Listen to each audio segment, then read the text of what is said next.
훔치 태울 천상원군 훔리지야 함리사파 훔치 태울 천상원 훔리지야 노래 함리사파 훔치 태울 천상원 훔리지야 노래 함리사파 훔치 태울 천상원 훔리지야 노래 함리사파 훔치 태울 천상원 훔리지야 노래 함리사파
설려와 비폭발 수행은 최소 30분 이상 하시길 바라며 병증이 심한 분은 더 길게 수행하시면 좋습니다. 간절히 기도하며 수행하면 그 기도에 대한 감흥으로 설려화의 자가치유력도 훨씬 높아집니다. 이로써 오늘 수행을 마치겠습니다. 모두 자리에서 일어나 예를 갖추어 주시기 바랍니다.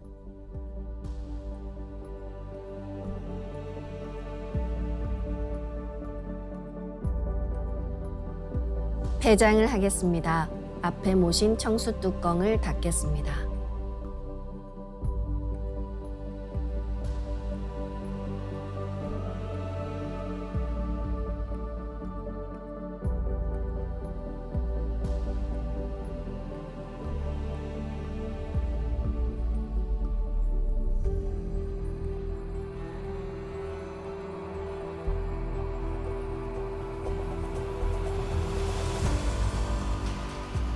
읍배를 올리겠습니다. 읍배.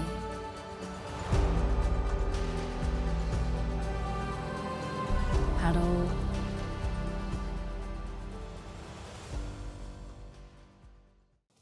시천주 율려조화 주문을 보면 시천주 조화정 영세불망 만사지, 이렇게 만사지 문화를 노래하고 있습니다. 앞으로 다가오는 조화 문명의 만사지 문화는 만사를 환히 깨쳐서 더 이상 의혹이나 의심이 없어지는 경계를 말하는데요. 즉, 내 영혼이 더 이상 어둠 속에 갇히지 않는 것입니다. 동방신선학교 멤버십에 가입하면 이런 조화 수행에 함께 참여하시면서 나의 전생을 직접 보고 트라우마의 원인을 스스로 깨달아 몸과 마음, 영체의 어둠을 극복해 빛의 인간으로 거듭나게 되는데요. 앞으로 어떤 삶을 살아야 하는지에 대해서도 스스로 알게 됩니다. 그런 조화 수행에 많은 분들이 함께 하시길 바라며 다음 시간에 뵙겠습니다. 감사합니다.